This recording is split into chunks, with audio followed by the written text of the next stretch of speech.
umuntu wari we wese ukubwira ko agukunda ariko akagusaba ikiguzi cy'ifoto cyangwa cya video wambaye ubusa, uzamenye kuko uwo ni we mwanzi ufite mu banzi bahari bose, kuko ntushobora kumenya abanzi bawe ufite. Ahari utekereza kuko abanzi bawe ari babandi ubona batakuvugisha, ari babandi mufite icyo mwapfuye, ariko hari abandi banzi bitwikira mu rukundo, kuko ubona abantu benshi bagiye bagahemukirwa mu rukundo. Umuntu akihisha mu rukundo akamubwira ngo ndagukunda, ariko yarangiza akamukorera ikintu atazibagirwa ubuzima bwe bwose. Ndagira ngo ugire inama yo guhunga, kandi uhunge wihesha agaciro. Tekereza kuko ngigengewe nabimenyeye ko ibingibi kicyorezo cyaje cyo gufata amafoto n'amavideo bakaja kumugaragara. Tekereza kuko uyu mwaka kuva utangiye, mu kwezi kwa mbere uyu mwaka utangiye, nibwo ngewe natangiye kumenya ko iki cyorezo gihari. Kuva mu kwezi kwa mbere ku mwaka ushize wa 2025 hamaze kugaragara abantu bangana gute bakozwe n'isoni, hamaze kugaragara abana bacu bangana gute bakozwe n'isoni, hamaze kugaragara abahungu n'abakobwa hapfuye amakwe angana gute atewe n'aya mafoto yo gufata ubwambure bwawe ukabashira ku mugaragaro. Barangana gute batakibona naho nico bavuga, bambuye ijambo bitewe nabo bababeshaga ngo barabakunda. Abankurikira bose bari ku migabane itandukanye y'isi, nagira ngo mbagire inama muhunge, kuko ijambo ry'Imana umunsi Loti asohoka muri Sodoma, abamareka barababwiye ngo nibasohoke nibahunge badapfa. Hunga udapfa. No kwihesha agaciro k'umukirisitu. Ubundi umukirisitu agirwa no kwihesha agaciro, kuba ufite valere iri mu rwego rwisumbuye, kandi muri urwo rwego imiterere yawe ibigomba kuba ifite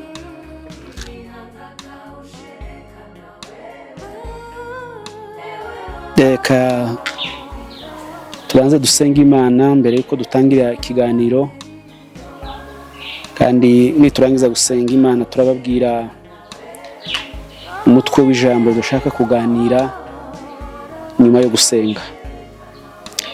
Mana yera, turagushimiye, wakoze kubana natwe iri joro, aho tubonye buca nta ruhare twabigizemo,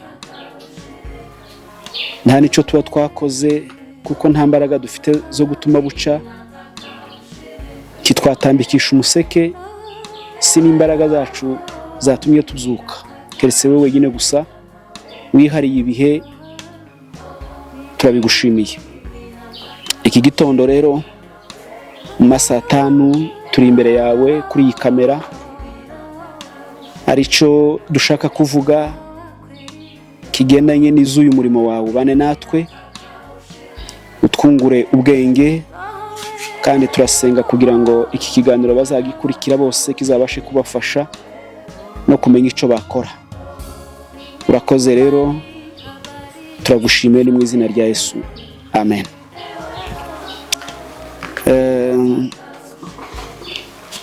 Amazina nitwa Kiruhura Munyamahoro Eric, aba n'umushumba w'itorero rya Foursquare mu karere ka Gatsibo, niyo dukorera.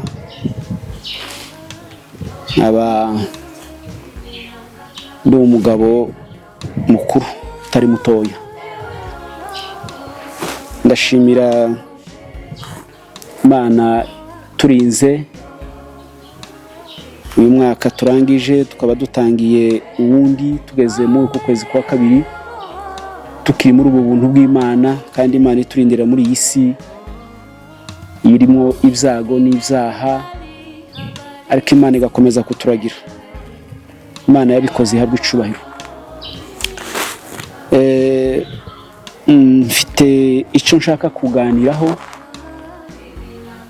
kimazemo igihe kirekire, tekereza yuko gishobora kuba muri jewe ndimo nk'uyu mwaka wose turangije, aribwo nateguye kubera impamvu y'ibyo nabonaga. uyu munsi rero ndashima Imana kuko igiye kunsohoreza uyu mugambi muri uku kwezi kwa kabiri itariki 4.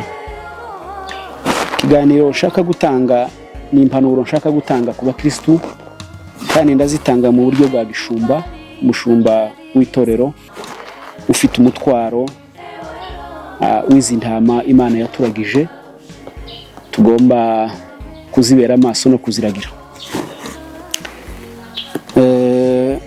Umutwe w'ico nshaka kuganiraho, ndashaka kugira inama abagore n'abakobwa ndetse n'abagabo ku cyorezo gihari muri iyi minsi ya none, nako si none gusa, kimaze igihe kirekire, cyitwa kwiyambika ubusa. Amashusho agashirwa ku mbuga nkoranyambaga. Ndatekereza ko iki nagisengeye Imana kandi cyanteye agahinda igihe kirekire. Mbabazwa no kubona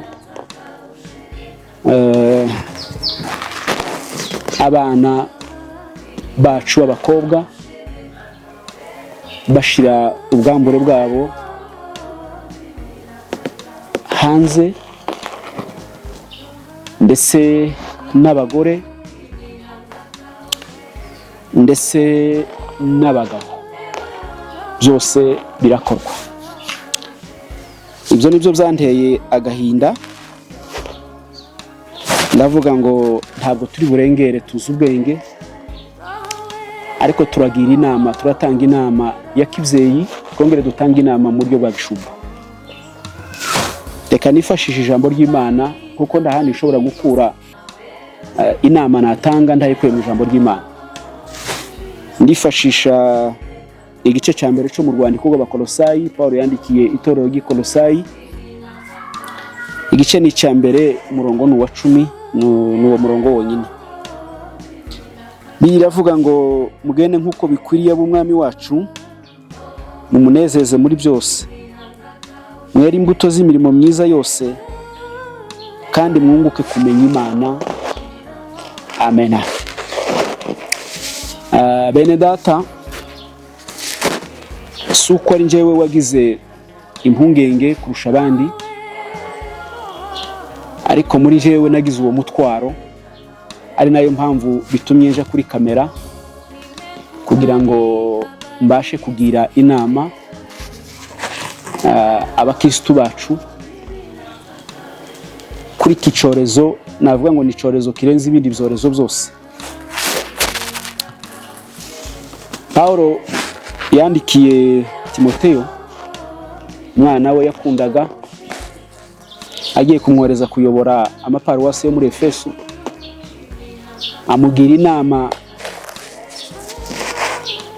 aramubwira ngo mu minsi y'imperuka hazaza ibihe birusha. Hariya mu gice cya 3 aravuga ngo kuko abantu bazaba bikunda, ndetse ngo bakunda n'impiya. Ibyo twabyumvaga ukumva ari nk'ibintu by'amateka, ariko muri iyi myaka ya vuba nibwo tubonye yuko gukunda impiya ariko bwaye gutuma abantu bazima batarwaye mu mutwe, batasaze, aja kuri kamera agakuramo imyenda,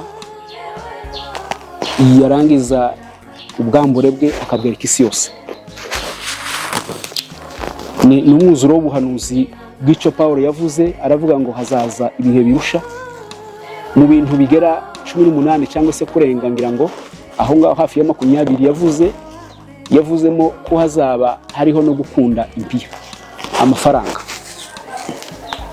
Mu rwandiko rwa Yakobo niho haravuga ngo umukunzi w'impiya ngo ni umwanzi w'Imana. Ushaka kuba umwanzi w'Imana uzakunda impiya.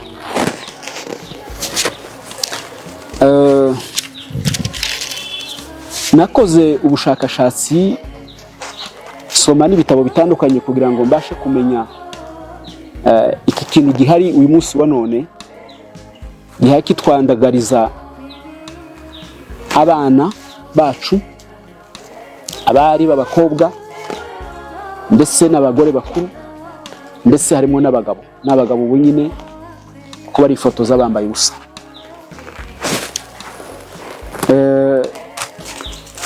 Nza gusanga harimo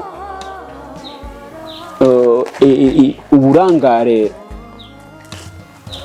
navuga ngo buri mu rwego rwo hejuru,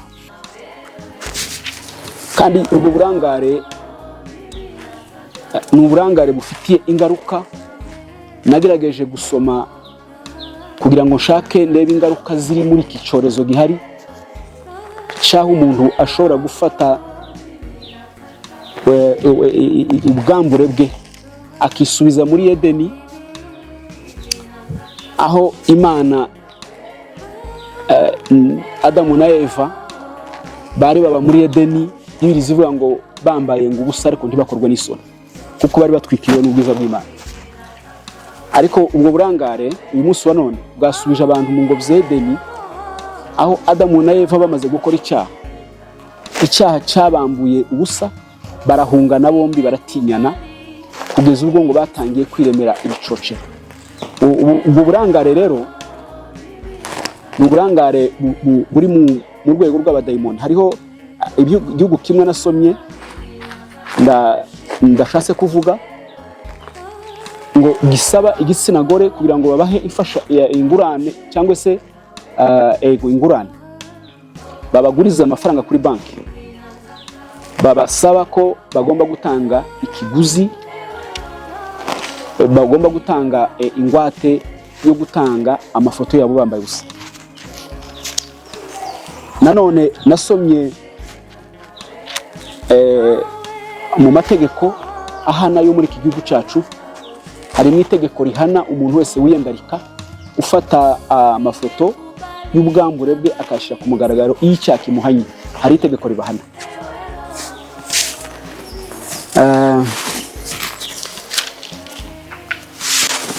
Ubu ngubu bimaze gusa nkaho ari nk'ibintu Satani yagiye amenyereza abantu. Nganira n'urubyiruko cyane kenshi gashoboka, hari ibyorezo tumaze kugira bimaze gufata indi ntera. Muri ibyo byorezo hari icyorezo kiri mu rubyiruko, aho muri fiyansaye yabo batangizanya n'iki kintu cyo kuvuga ngo nimba bakundanye, umuhungu cyangwa se umukobwa, babanze boherezanye amafoto bambaye ubusa, bakabeshana kuko ari cyo kigero cy'urukundo.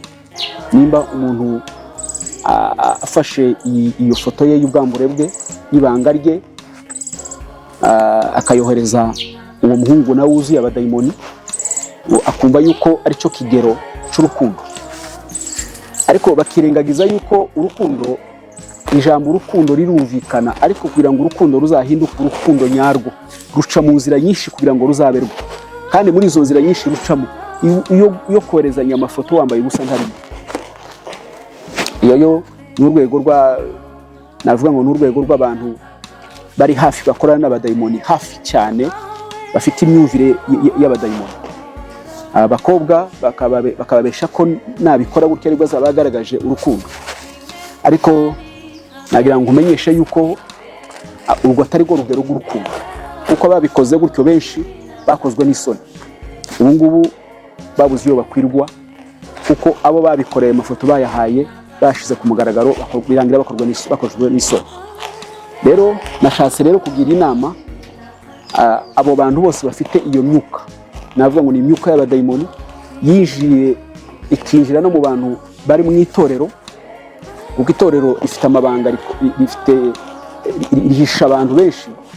Kuba mu itorero no kuba muri korari no kuba mu zindi nzego z'itorero ntabwo bisobanuye kuko umuntu haje mu ijuru, kuko umuntu ahita afata ijya miterere ye yose akorera mu mwijima, akabona ko nta handi yabihisha ngo bikunde keretse kwihisha mu rusengero. Rero icyorezo cyaje cyo gufata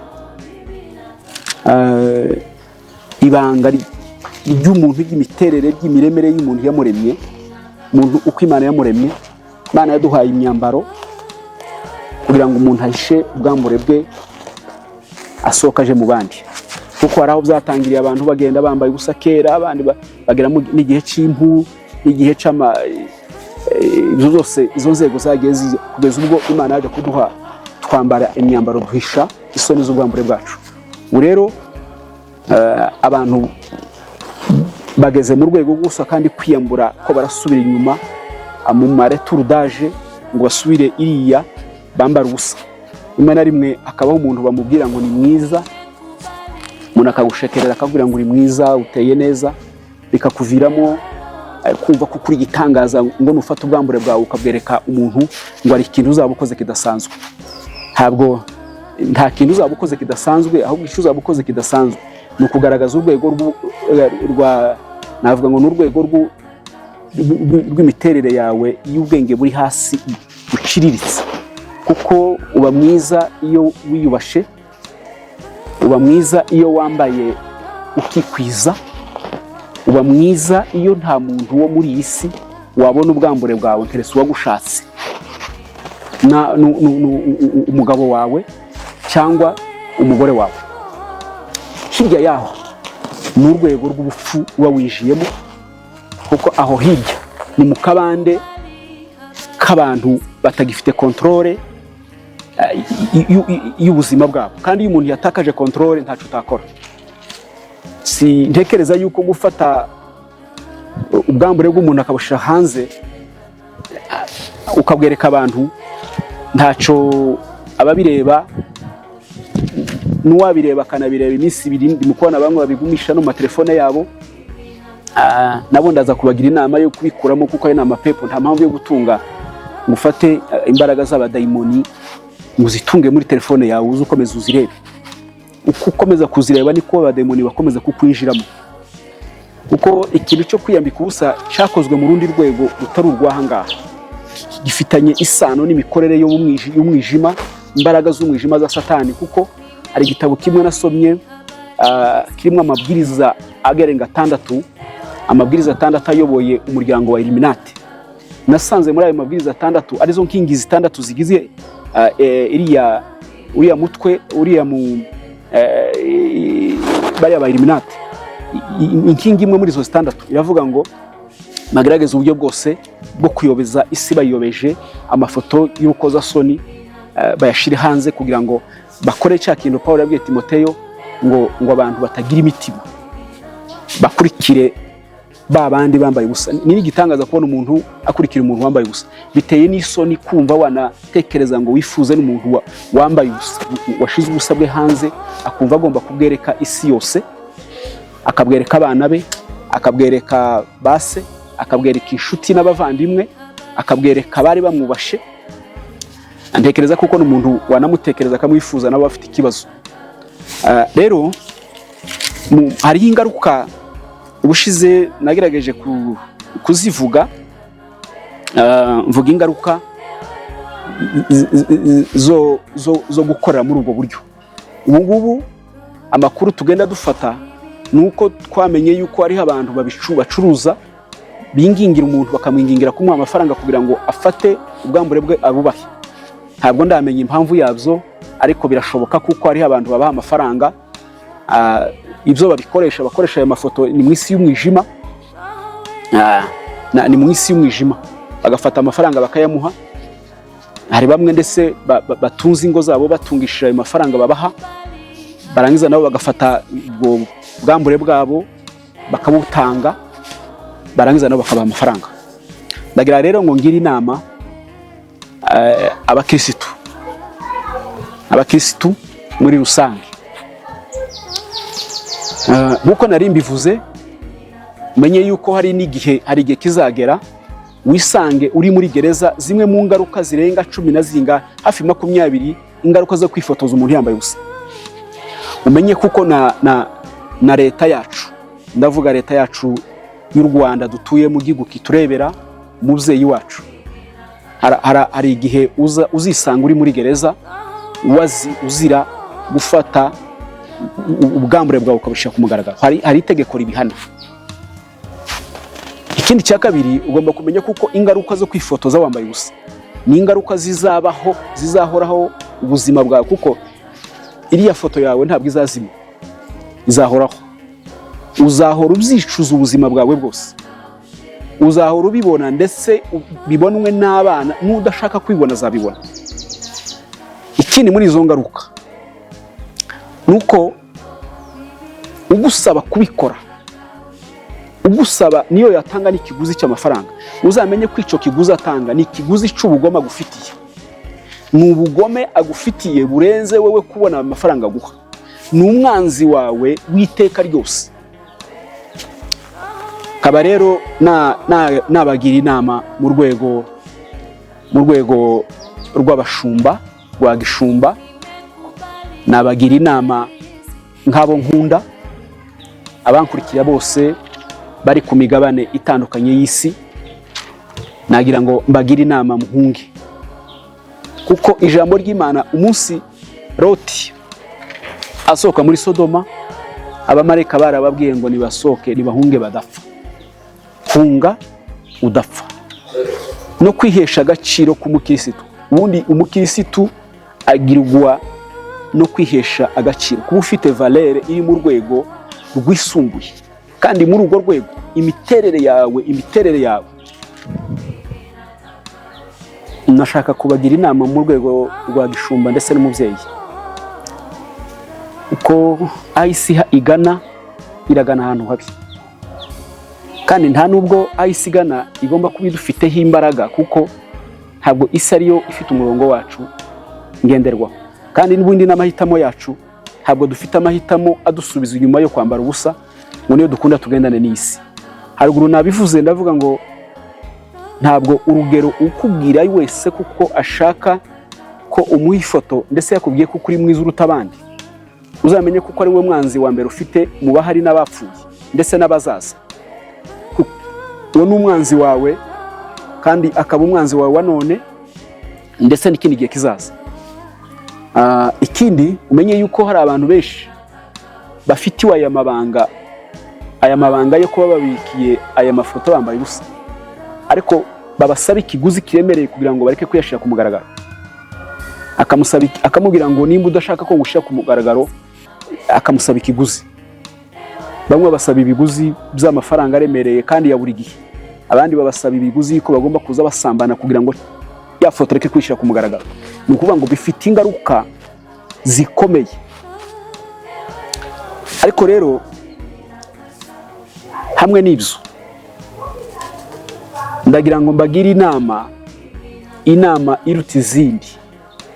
Ni inama Bibiliya yavuze iri hano, Paul yabwiye itorero ry'Abakolosayi, arababwira ngo mugende uko bikwiriye ab'umwami wacu. Ariko muri ab'umwami uzugenda ukumva kuko uri uwa Kristo, uri umukristo, umva kuko ari amaraso ya Kristo yakoze ku buzima bwawe. Ni kuki abapagani birirwa bakoromya mu mitekerereze yabo ipfuye n'imigenderere yabo? Kuko imitekerereze yabo igendana n'iby'isi, ikiyobora ubuzima bwabo ni amarari, kibazi gutandukanya ikibi n'icyiza. Twebwe icyo rero amaraso ya Kristo yakoze, yaje kudutandukanyiriza icyo Imana ikunda n'icyo yanga. Ni kuki dusubira mu buretwa, dusubire mu mategeko y'iby'isi, aho abana bacu b'abakobwa ari mu kuvugana nabo batewe na za bwihebe, yavugana n'abahungu bangahe, umuhungu akambwira ati nagukunze ariko ndagira ngo tubanze turyamane, bene biyo gusubiza abadayimoni, imitekerereze y'abadayimoni n'imikorere y'abadayimoni. Ukabona yamubona muri korari, yabona azikuramya no guhimbaza, akamwitiranya n'umukirisitu. Ariko ubwo ni urugero rufatika, umuntu kukubwira ngo ndagukunda ariko kumva yuko yabanza akaguteranya n'Imana, akagukoresha icyaha Imana yanga urunuka, ngo uwo azaba umugabo wawe. Umenye yuko iyo fondasiyo, ubwo rugo rugiye gutangizanwa n'ubusambanyi, uzagira ikibazo gikomeye, kuko n'ubundi hazabamo imivurungano. Umenye yuko umuntu uwo ari we wese ukubwira ko agukunda ariko akagusaba ikiguzi cy'ifoto cyangwa cya video wambaye ubusa, uzamenye kuko uwo ni we mwanzi ufite mu banzi bahari bose, kuko ntushobora kumenya abanzi bawe ufite. Ahari utekereza kuko abanzi bawe ari babandi ubona batakuvugisha, ari babandi mufite icyo mwapfuye, ariko hari abandi banzi bitwikira mu rukundo, kuko ubona abantu benshi bagiye bagahemukirwa mu rukundo. Umuntu akihisha mu rukundo akamubwira ngo ndagukunda, ariko yarangiza akamukorera ikintu atazibagirwa ubuzima bwe bwose. Ndagira ngo ugire inama yo guhunga, kandi uhunge wihesha agaciro. Byabaye byarabaye, ariko uyu munsi wa none nimugarukiraho. Dufite abantu benshi bakozwe n'isoni, dufite abantu benshi tekereza kuko ngiyengewe nabimenyeye ko ibingibi ikicorezo cyaje cyo gufata amafoto n'amavideo bakaja kumugaragara. Tekereza kuko uyu mwaka kuva utangiye, mu kwezi kwa mbere uyu mwaka utangiye, nibwo njewe natangiye kumenya ko iki cyorezo gihari. Kuva mu kwezi kwa mbere k'umwaka ushize wa 2025 hamaze kugaragara abantu bangana gute bakozwe n'isoni. Hamaze kugaragara abana bacu bangana gute bakozwe n'isoni. Hamaze kugaragara abahungu n'abakobwa hapfuye amakwe angana gute atewe n'aya mafoto yo gufata ubwambure bwawe ukabashira ku mugaragaro. Barangana gute, batakibona naho nico bavuga, bambuye ijambo bitewe nabo bababeshaga ngo barabakunda. Ico cyakagombye kutuvira mu isomo. Byashize byararangiye, ariko uyu munsi wa none yanahaswe no kukugira inama ngo ugende nk'uko bikwiriye abo umwana, wihesha agaciro. Kuko nutihesha agaciro, isi izagufasha kugushira ubupfu bwawe kumugaragara. Isi yiteguye kubona ujenjetse ngo nimari gufashe muri ubwo bupfu, muri izo ntambwe zawe zo kwiyandarika. Isi izabigufashamo cyane. Abo ngabo wita ko bagukunda bazabigufashamo kugira ngo ubupfu bwawe uje kumugaragara. Kuko biravuga ngo bizaba nk'inzu umunyabwenge wubatse inzu ye ku rutare, ariko kandi hariho n'abapfu ngo wubatse inzu ye ku musenyi. Cyangwa bikunda nimba utari umunyabwenge uzaba umupfu, niko ijambo ry'Imana rivuga. Ariko ndabizi kuko ijambo ry'Imana ryatuzamuye ritugeza mu rwego rwo kumenya gutandukanya, uretse no kuvuga ngo n'abakristo n'umuco n'agaciro k'umuntu kikamwemerera kwiyandarika. Imana rero idufashe, kandi Imana itugirire neza. Tuzakomeza ikindi gice tugira inama urubyiruko, tuzabagira inama ku kigendanye na gutandukanya fiançailles ya gipagani na fiançailles ya gikristo, kugira ngo tuzicukumbure neza. Ariko ico nari nkeneye uyu munsi wa none no kukugira inama mu buryo bw'ikicorezo caje cyo gufata ubwambure bwawe, agaciro kawe ukagashaka ku mugaragaro, ukakerekana abadashaka kukabona. Kandi abo babikora bitwikiye kuko bagukunda, ariko ntumenye kuko ari bo banzi bawe. Twagiye tuvuga ingaruka ni nyinshi, ariko twavuze kuko zimwe muri izo ngaruka ari uko icyo kintu uzahora ugitekereza kigaruka, kuko ikoranabuhanga rizakubikira ibyo ngibyo wibwira kuko wabikoreye mu bwihisho. Ikoranabuhanga bwo rizaribibika ibihe byawe byose, kandi bibonwe n'abana bawe, bibonwe n'abakwe, bibonwe n'abuzukuru, bibonwe n'udashaka kubibona. Kandi twavuze ngo iteka ryose umuntu mwiza ntabwo ari uwiyambise ubusa. Mwiza ni uwiyambise utagaragaza imiterere ye. Imana rero dufashe, kandi Imana itugirire neza kumva izo nama.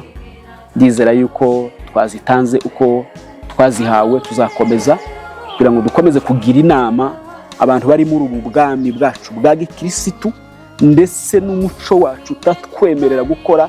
Abavyeyi benshi bafite umubabaro, abavyeyi benshi barababaye, abavyeyi benshi bagize agahinda. Uzi umuvyeyi kubona umwana we yaramureza agakura, ariko yarangiza akabona ubwambure bwe yarakuze, n'ibintu bitaragahinda cyane. Mana rero tugirire neza. Nabitangije mbivuga yuko natanze inama mu rwego rwa gishumba, kandi ndetse nk'umuvyeyi wabyaye nanje umuvyeyi ukuze. Ni muri urwo rwego rero nashatse gutanga iyi nama kugira ngo igere ku bantu bose, kandi niwumva yagufashije uzifatire defense n'icyemezo kikuzanira agaciro, kigwesha agaciro. Mana ndagushimiye, wakoze kubana nanje uri uyu mwanya w'iki kiganiro gito. Ndabyizera neza, ndashidikanya kuko nikigera kuba agomba kucumva kizabafasha, akagira impinduka zibaho no kwifatira ingamba kugira ngo twitandukanye n'ibiba bikorerwa hano hanze bitatwerekeye. Paulo yaravuze ngo naho twebwe iwacu uri mu ijuru dufite imyitwarire yacu y'abana b'Imana bajya mu ijuru, kugira ngo turusheho gusa na Kristo, twihesha agaciro, duhesha n'agaciro abo turibo ndetse n'umurimo w'Imana dukora. Urakoze kuko wabanye natwe, kandi reka nsenge kugira ngo ikiganiro bazagikurikira bose kizabashe kuzana impinduka no gufata ingamba zidasanzwe. Turagushime kuko uzumvishe, kandi ubikore kwesha icubahiro mu izina rya Yesu Kristo. Amen.